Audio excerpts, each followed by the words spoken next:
আল্লাহ তাআলা ডাক দিয়ে বলেন, ও খোদা রব্বুকা, আমি তোমার রব, আমি তোমার জীবনের মালিক, আমি আল্লাহ তোমাকে পৃথিবীতে পাঠিয়েছি, আমি আল্লাহর পক্ষ থেকে তোমার নির্দেশ, আমি তোমার জীবনের মালিক, তোমাকে হুকুম করছি, আমার জান্নাত যদি পেতে চাও আল্লাহ তা'বুদু ইল্লা ইয়া, একমাত্র আমি আল্লাহর ইবাদত করবা, অন্য কারোর নয়। সম্মানিত হাজিরিন, আপনি জান্নাত চেয়েছেন হাত উঁচু করে, আমি আব্দুস সামাদ আজাদ, আমিও জান্নাত চাই আপনাদের সাথে। তবে মজার বিষয় শুধু আমরা জান্নাত চেয়েছি তা নয়, আপনার চিন্তা শক্তি একটু বাড়িয়ে দেন।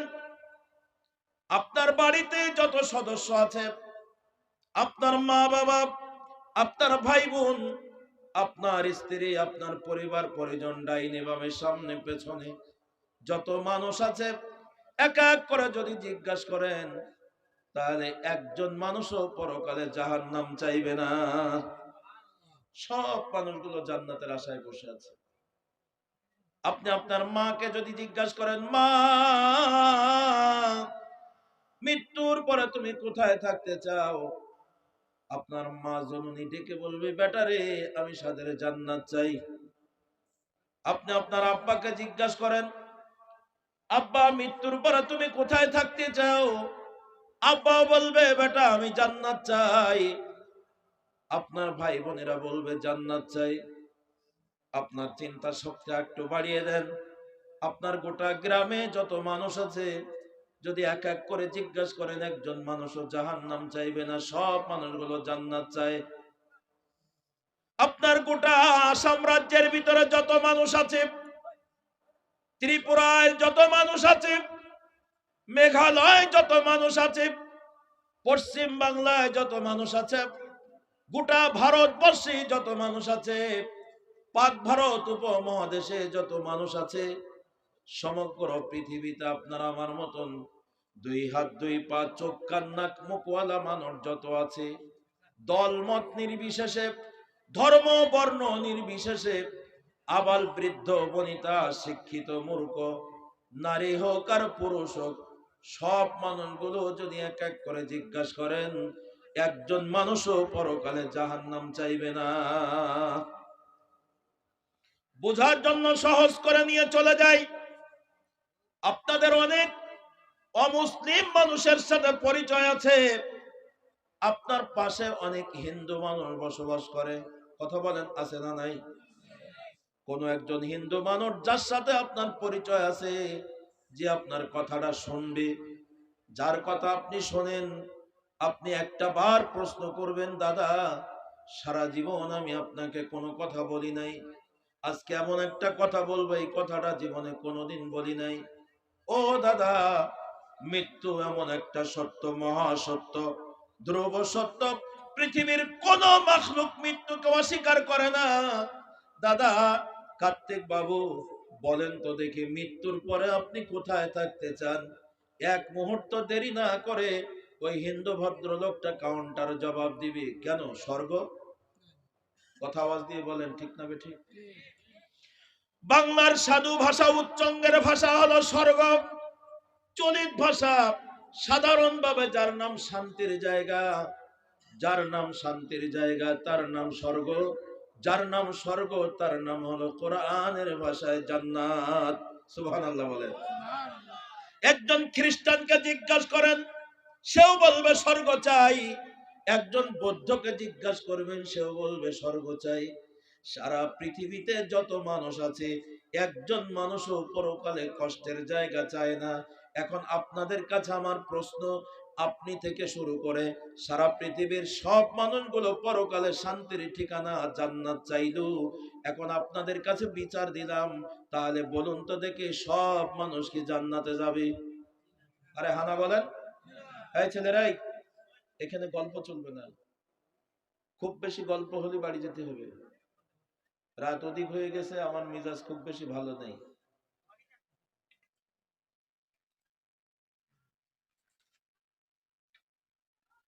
আমাদের বিবেকের কাছে যদি জিজ্ঞাসা করি, সব মানুষগুলো পরকালে জান্নাত চাই, আমিও জান্নাত চাই, কিন্তু আমি যদি বিচার করতে বসি তাহলে সবাইকে জান্নাত দেব না। আপনি আপনার মায়ের দিকে তাকান, আপনার মায়ের আমলটা কেমন? কাউকে বলা যায় না, লজ্জার ব্যাপার।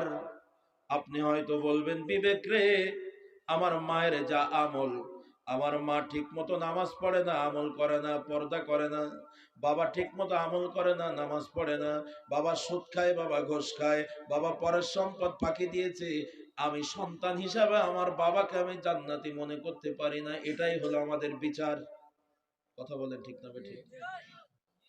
সম্মানিত হাজিরিন, সারা পৃথিবীর মানুষের চিন্তা এখন ছেড়ে দেন, মাথা থেকে ফেলে দেন।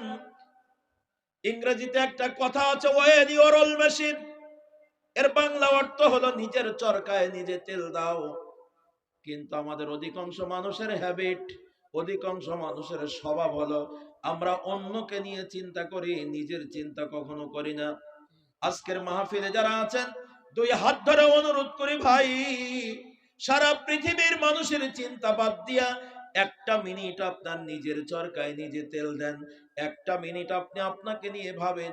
আপনার পা থেকে মাথা পর্যন্ত, আপনার মাথা থেকে পা পর্যন্ত, আপনার হাতের 3.5 হাত এই বডি এখন যদি নিথর হয়ে যায়, এখন যদি মালাকুল মউত আঘাত করে, আপনি এখন যদি মারা যান, আপনার বিবেকের কাছে জিজ্ঞাসা করেন তো, একটু আগে হাত উঁচু করে জান্নাত চেয়েছিলেন, একজন মানুষও জাহান্নাম চান নাই।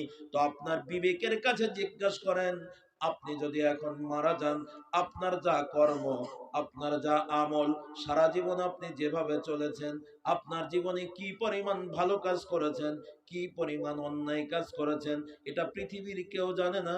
রাতের আধারে, দিনের আলোতে, প্রকাশ্যে গোপনে যত পাপ করেছেন, ভালো কাজ করেছেন, আপনার বিবেকের কাছে জিজ্ঞাসা করেন, আপনি জান্নাত পাবেন তো?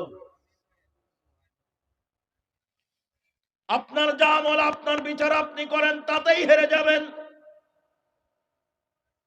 আপনার জীবনের দিকে তাকান, কারোর চিন্তা করা লাগবে না, আপনার নিজের বিচারে নিজে হেরে যাবেন। এমন কিছু পাপ আপনি করেছেন, এমন ভাবে আপনি জীবনটা চালান। আপনার চোখ দিয়ে কত গুনাহ করেছেন, আপনার কান দিয়ে কত খারাপ জিনিস শুনেছেন, আপনার হাত দিয়ে কত খারাপ কাজ করেছেন, আপনার পা দিয়ে কত খারাপ পথে চলেছেন। আপনার বিবেকের দিকে তাকিয়ে দেখেন, আপনার বিবেক হয়তো হেরে যাবে। না না না, জান্নাত পাওয়া মনে হয় আমার জন্য সম্ভব হবে না। আমার ভাইজান, আপনার আমার এই ছোট্ট জীবনটা পরকালে জান্নাতের আশা নিয়ে বসে আছে। সবাই পরকালে শান্তির ঠিকানা চাই, কেউ পরকালে কষ্ট চাই না। এখন মায়ার আল্লাহ জাহান্নাম বানিয়ে রেখেছে কষ্টের একটা জায়গা, জান্নাত বানিয়ে রেখেছে শান্তির একটা জায়গা। একজন মানুষও কষ্টের জায়গা চাই নাই, সব মানুষগুলো শান্তির জায়গা চেয়েছি। আমার আল্লাহ তাবারক ওয়া তাআলা এই আদরের মানুষগুলোকে কষ্টে না রেখে পরকালে শান্তিতে রাখার জন্য পবিত্র কোরআনুল কারীম নামের মহা কম্পিউটার পৃথিবীতে পাঠাইলেন। বান্দারে, আসো, কোরআনুল কারীম দিয়ে তোমার জীবনটা গবেষণা করে দেখো, আদৌ তোমার জীবনটা জান্নাতের জীবন কিনা। আজকের মাহফিলে আপনারা যারা আছেন, বুঝার জন্য সহজ করে নেই, আল্লাহ তাবারক ওয়া তাআলা আপনাকে আমাকে সাদের জান্নাতে দিবেন। জাহান্নাম থেকে বাঁচাইয়া জান্নাতে দেওয়ার জন্য জান্নাতের সংখ্যা বেশি বানিয়েছেন 8টা, জাহান্নামে দিবেন না, এজন্য আমার আল্লাহ জাহান্নামের সংখ্যা কমিয়ে বানিয়েছেন 7টা। মানুষ যেন জান্নাতে যায়, জাহান্নামে না যায়। 1500 বছর পূর্বে আমার আল্লাহ তাই জানিয়ে দিলেন, বান্দারে, তোরে আমি অকারণে পাঠাই নাই, একটা কারণ নিয়ে আমি পৃথিবীতে পাঠিয়েছি। তাই আমার সৃষ্টি উদ্দেশ্য যদি তুমি পূরণ করতে পারো, আমার জান্নাত তোমার জন্য বরাদ্দ হয়ে যাবে। বোঝার জন্য সহজ করে নিয়ে চলে যায়। আমার হাতে একটা ঘড়ি দেখা যায়, এই ঘড়িটা বানানো হয়েছে একটা উদ্দেশ্য নিয়ে। উদ্দেশ্য আছে না নাই? জোরে আওয়াজ দিয়ে বলেন। আমার সামনে মাইক লাগানো আছে, এই মাইক বানানোর একটা উদ্দেশ্য আছে। লাইট জ্বলছে, লাইট জ্বালানোর বানানোর একটা উদ্দেশ্য আছে। বেশি লম্বা করি না, একটু ফিরে আসেন। লাইট বানানো হয়েছে অন্ধকার দূর করে আলো দেওয়ার জন্য, এ মাইক বানানো হয়েছে ছোট আওয়াজটাকে বড় করে দেওয়ার জন্য, ঘড়ি বানানো হয়েছে সময় নিরূপণ করার জন্য। খুব সহজ ভাষায় বলি, ঘড়ি যদি আমার সময় না দেয়, তাহলে ঘড়ি যে জন্য বানানো তা পূর্ণ হলো না, তাহলে এই ঘড়িকে আমাদের হাতে থাকবে? একটু জোরে বলেন। কোথায় রাখবেন? ফেলে দেবেন। ময়লা আবর্জনায় ডাস্টবিনে ফেলে দিবেন, এটার দাম নাই, কোনো মর্যাদা নাই। এ মাইক যদি আমার কথা না জোরে দেয়, মাইক যদি আমার কথা না নেয়, তাহলে এই মাইকের কোনো দাম নাই, এটা ভাঙ্গারের দোকানে চলে যাবে। একটু জোরে আওয়াজ দিয়ে বলেন ঠিক না বেঠিক? লাইট যদি আলো না দেয়, যত সময় লাইট আলো দিবে অত সময় আমাদের ঘরে সম্মানের জায়গায় থাকে। লাইট যখন আলো দেয় না, ওটা আর সম্মানের জায়গায় থাকে না, বরং ওখান থেকে নিয়ে ভাঙ্গারির দোকানে ফেলে দেওয়া হয়, ডাস্টবিনে ফেলে দেওয়া হয়। কথা আওয়াজ দিয়ে বলেন ঠিক না বেঠিক? এখন আসেন, লাইট যেমন আলো না দিলে ওটার মূল্য নাই মালিকের কাছে, মাইক যদি সাউন্ড না দেয় এটার দাম নাই তার মালিকের কাছে, ঘড়ি যদি সময় না দেয় তার দাম নাই তার মালিকের কাছে। আপনার আমার বলেন তো জীবনের মালিক কে? আরো জোরে আওয়াজ দিয়ে বলেন জীবনের মালিক কে? আমার জীবনের মালিক আল্লাহ তাবারক ওয়া তাআলা ডাক দিয়ে বলছেন, মানুষ রে, আমিও তোমাকে ওয়াকারণে দুনিয়ায় পাঠাই নাই। আমার আল্লাহ বলছেন, মা খালাকাতুল জিন্না ওয়াল ইনসা ইল্লা লিয়াবুদুন।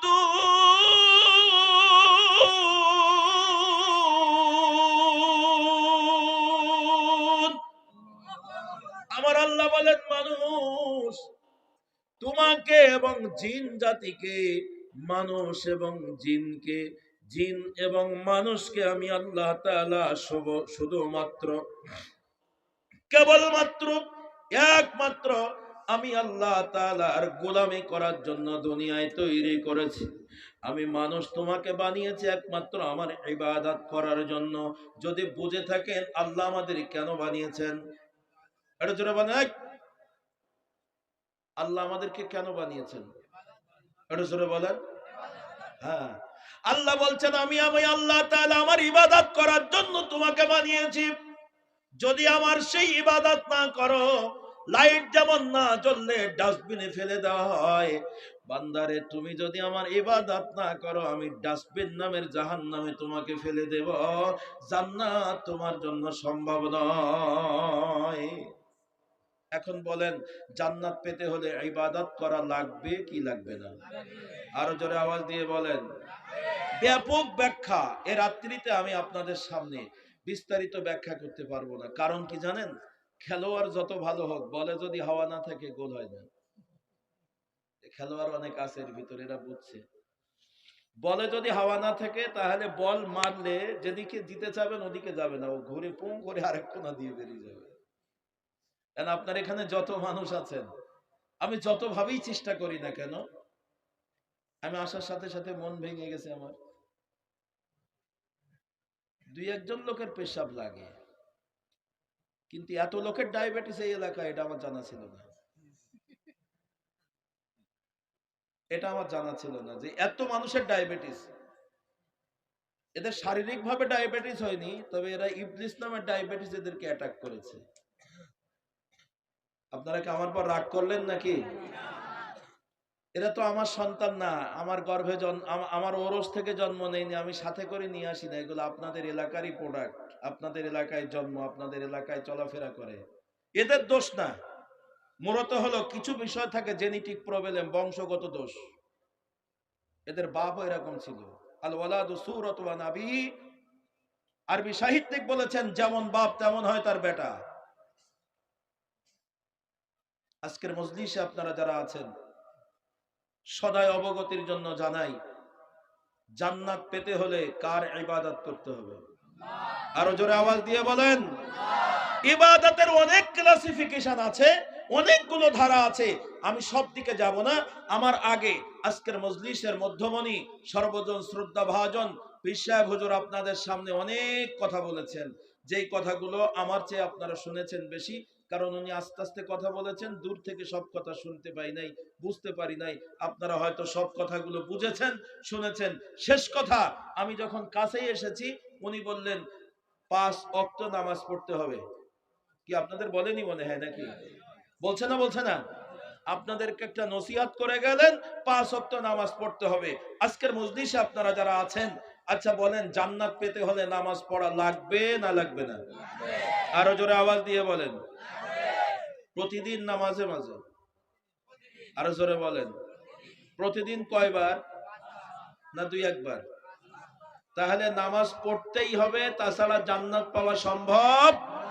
আজকের মাহফিলে যারা হাত উঁচু করে জান্নাত চেয়েছিলেন, আমি কোরআন থেকে একটা ছোট্ট এক্সরে মেশিন দাঁড় করিয়ে দিচ্ছি, ও পরীক্ষায় দেখেন কারোর কারোর হাত আর জান্নাতের পক্ষে থাকার সুযোগ নাই। আপনার হাতগুলো জান্নাত চাওয়ার উপযুক্ত নয়। কেন? যার নাম হলো নামাজ, যার নাম হলো নামাজ।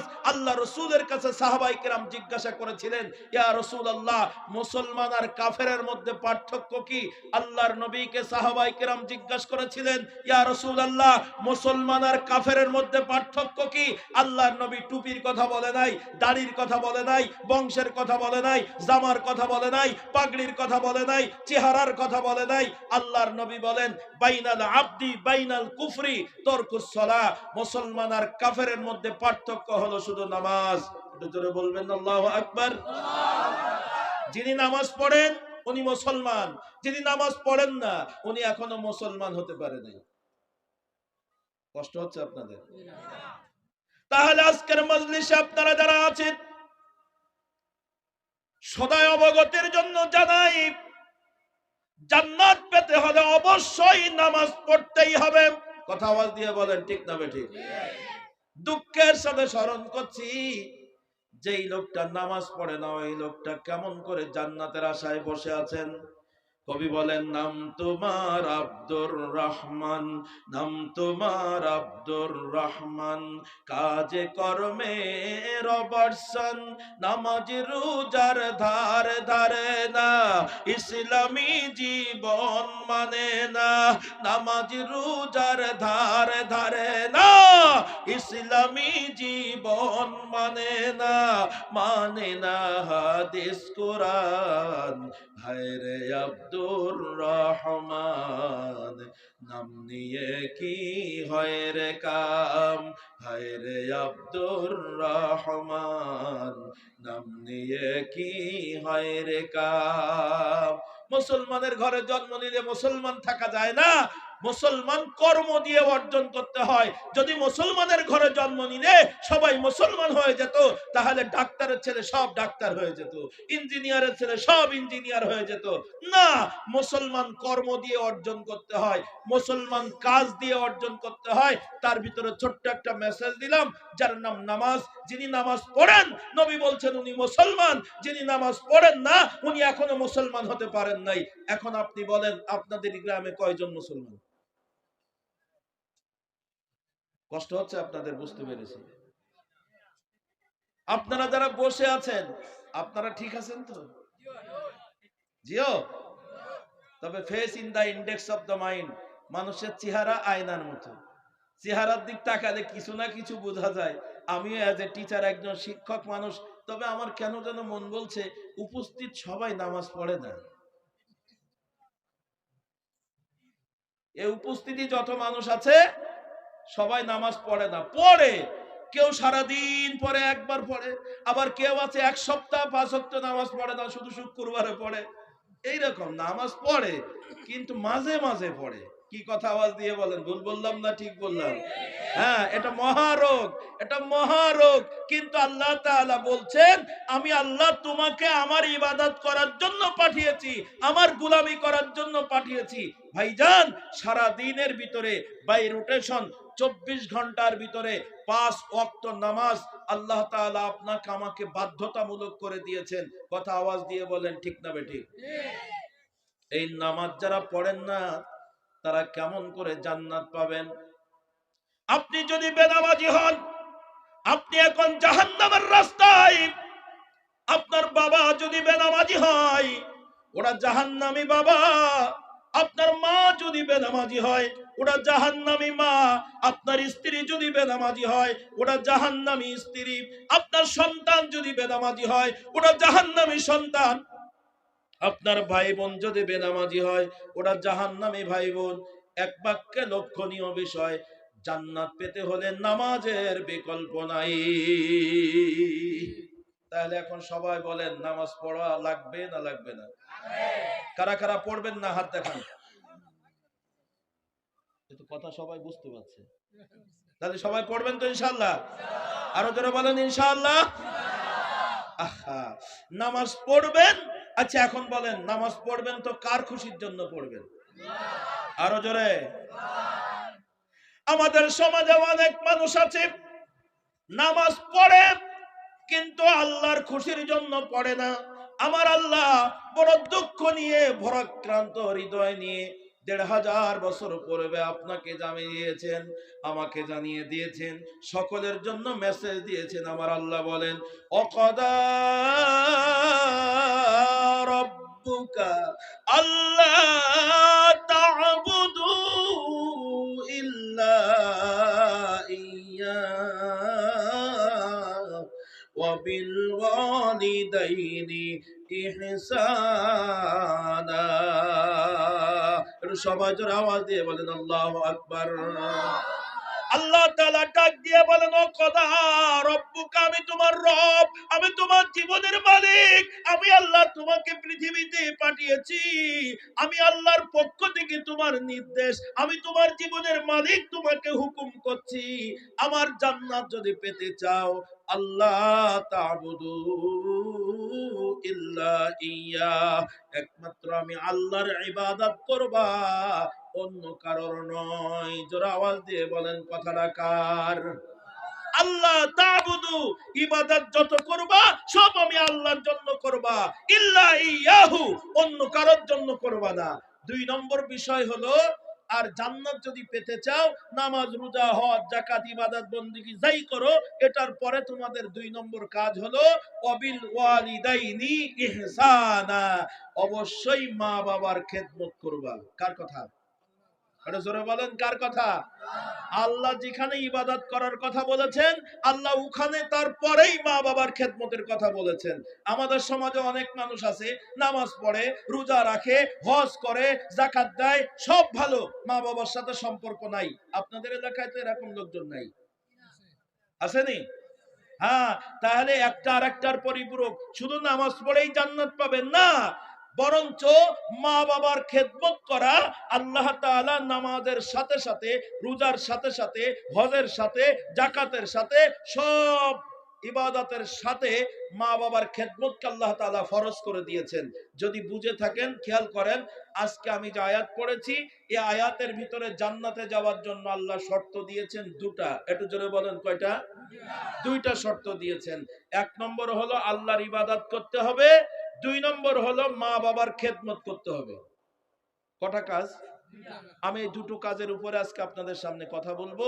এখন বয়ান করার জন্য সামনের দিকে এগিয়ে যাচ্ছি। লক্ষ্য করুন, ১ নম্বর হলো আমরা নামাজ পড়বো, রোজা রাখবো, হজ করব, যাকাত দিব, দান সদকা করব, যত ইবাদত করব, যত ভালো কাজ করব আল্লাহ তা'বুদু, একমাত্র আল্লাহর জন্য করব, ইল্লা ইয়াহু, আল্লাহ বলছেন অন্য কারোর জন্য যেন না হয়। আসলে কি আমরা ইবাদত বন্দেগী অন্য কারোর জন্য করি? একটু জোরে বলেন করি? আপনারা বললেন করেন না, আর আমি এখন প্রমাণ করে দেব আমাদের সমাজে অধিকাংশ মানুষের ইবাদত আল্লাহর কাছে কবুল হয় না, তারা অন্যকে খুশি করার জন্য ইবাদত করে। তার বাস্তব প্রমাণ দিতে যেয়ে আল্লাহ তাবারক ওয়া তাআলা অন্তরের খবর জানে।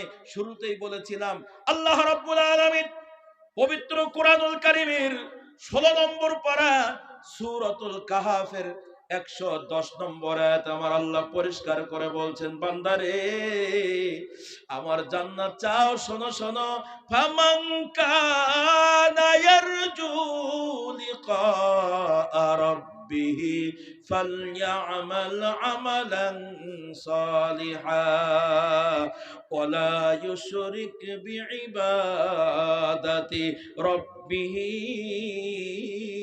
আহাদা। জোরে বলেন আল্লাহু আকবার। আমার আল্লাহ বলেন ফামান কানা ইয়ারজু লিকা রাব্বি, বান্দা আমি রব, আমি তোর জীবনের মালিক। আমি আল্লাহর দিদার যেই ব্যক্তি পেতে চাও, আমি আল্লাহর সাক্ষাৎ যেই লোকটা পেতে চাই, ১৫০০ বছর পূর্বে সাহাবায়ে কিরাম জিজ্ঞাসা করেছিলেন, ইয়া রাসূলুল্লাহ, আল্লাহর সাক্ষাৎ পাওয়া যাবে কোথায়? আমার দয়ার নবী ডাক দিয়ে বলেন, আমার উম্মতেরা রে, কিয়ামতের ময়দান যেদিন কায়েম হয়ে যাবে, বিচার ফায়সালা যখন শুরু হয়ে যাবে, আমার আল্লাহ বিচারকের সিংহাসনে বসে বিচার করে দিবেন। একদল মানুষ তার কর্মের কারণে জাহান্নামে চলে যাবে, আর একদল মানুষ তাদের কর্মের কারণে সফলতার সাথে জান্নাতে চলে যাবে। যখন জান্নাত জাহান্নাম বান্দার জন্য ভাগ হয়ে যাবে, এমন সময় আমার আল্লাহ তাবারক ওয়া তাআলা বিচারকের সিংহাসন থেকে নেমে সরাসরি জান্নাতের ভিতরে যাবেন এবং জান্নাতের ভিতরে অবস্থানকারী সকল জান্নাতি মানুষদেরকে ডেকে ডেকে ডেকে ডেকে গল্প করবেন। সুবহানাল্লাহ বলা যাবে না? তাহলে আল্লাহর সাথে সরাসরি দেখা করা যাবে, আনন্দের সাথে কথা বলা যাবে। যদি বুঝে থাকেন সেটা কোন জায়গা? একটু জোরে আওয়াজ দিয়ে বলেন কোন জায়গা? হ্যাঁ, আমরা সেই জান্নাত চেয়েছি, আলহামদুলিল্লাহ আলহামদুলিল্লাহ। এখন আসেন ফিরে, সম্মানিত হাজিরিন, আল্লাহ তাবারক ওয়া তাআলা তাই বলছেন ফামান কানা ইয়ারজু লিকা রাব্বিহি, এ বান্দা আমি আল্লাহর সাক্ষাৎ যদি পেতে চাও, মুফাসসিরিন কিরামগণ বলেন তার মানে যদি আল্লাহর জান্নাত তোমরা পেতে চাও, এমনি এমনি হাত উঁচু করে পাবে না, আশায় বসে থাকতে পাবে না।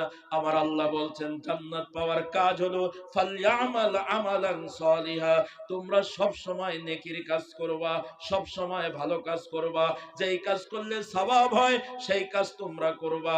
সেটা কি? নামাজ পড়বা, রোজা রাখবা, হজ করবা, যাকাত দিবা, দান সদকা করবা, জনকল্যাণমূলক কাজ করবা, মানব সেবার কাজ করবা। তবে সাবধান, তবে সাবধান, যখন কোনো ভালো কাজ করবা এই ভালো কাজটার দিকে খেয়াল রাখবা, ওয়ালা ইউশরিক বিইবাদাতি রাব্বিহি আহাদা, এই ভালো কাজটা যেন খবরদার আমি আল্লাহকে বাদ দিয়া অন্য কারোর খুশির জন্য না হয়। জোরে বলেন কার কথা?